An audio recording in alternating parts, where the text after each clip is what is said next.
పడుతూ ఉంటాం. ప్రభునందు ప్రియమైన దేవుని బిడ్డలారా, ఈ రోజు నేను అంటాను, నీ కొరకు నీ వెళ్ళిపోయిన తర్వాత చెప్పుకోవడానికంటూ సాక్ష్యం ఏముంది? ఎలా బ్రతికి చూపించాలి? ఈ రోజు ఒక క్రైస్తవుడిగా మన బ్రతుకు ఎలా ఉండాలి? లోకములో ఉన్నవాడు బ్రతుకుతుంది అంటారు, బురదలో పంది బ్రతుకుతుంది, మనము బ్రతుకుతున్నాం అంటారు. దేవుని స్తోత్రం. బురదలో పంది బ్రతుకు ఎలాంటిది? పంది బ్రతుకు ఎంత శుభ్రముగా కడిగి శుద్ధి చేసి దాని కింద ముత్యాలు వేసిన, దాన్ని అలంకరించిన, మరలా ఎక్కడికి వెళ్తుంది? అది మరలా పాపం అనే బురదలోకి వెళ్ళిపోతుంది. ఈ రోజున ప్రతి ఒక్క మానవుడు అలాగే ఉన్నాడు, చాలా భయంకరంగా ఉన్నాడు. చక్కగా నిన్ను కడిగి శుద్ధి చేసి పవిత్రుడు చేసి నీకు రక్షణ ఇచ్చి దేవుని యొక్క ఈ లోకంలో విడిచిపెడితే నువ్వు ఎక్కడికి వెళ్ళిపోతావు? మరలా ఆ పందికి ఇష్టమైనటువంటి ఆ పట్టు పాన్పు సుగంధ ద్రవ్యాలు వెదజల్లే ఆ బురద, ఆ భయంకరమైన చోటు, అదే ఇష్టపడుతున్న పరిగెత్తుకుంటూ మరలా వెళ్ళిపోయి ఎక్కడుంది పంది, ఎక్కడుంది పంది అని వెతుకుంటే ఎక్కడుంది? ఎక్కడో చెప్పండి. మీ ఎంతకు మునుపు ఏదైతే విడిచిపెట్టొచ్చుందో మరలా అక్కడికి వెళ్ళిపోయి. దేవునికి స్తోత్రం.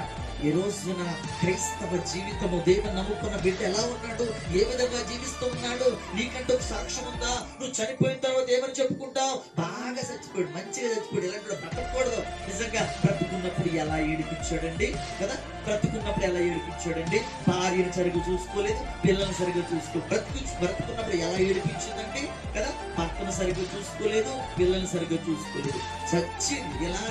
ఇలాంటి ఆమె చనిపోవడమే బెటర్ అని కోరుకునే వాళ్ళు చాలా మంది కనబడుతున్నారు. నిజంగా మనకంటూ సాక్ష్యం లేదు జీవితంలో. దేవునికి స్తోత్రం. మనకంటూ సాక్ష్యం లేదు.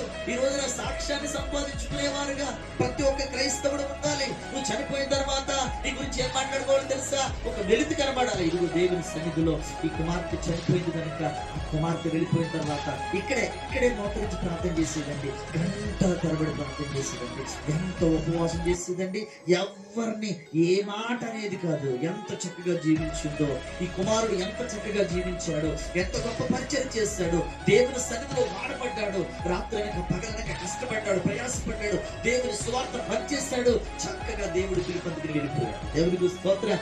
హల్లెలూయా. ఈ రోజు నువ్వు చనిపోయిన తర్వాత నీ జ్ఞాపకాలు ఇక్కడ మిగిలిపోవాలి, ఈ లోకంలో మిగిలిపోవాలి, ఈ ప్రపంచంలో మనుషులందరినీ గురించి చెప్పుకోవాలి. ఒక్క రోజు 2 రోజులు కాదు, తరాలు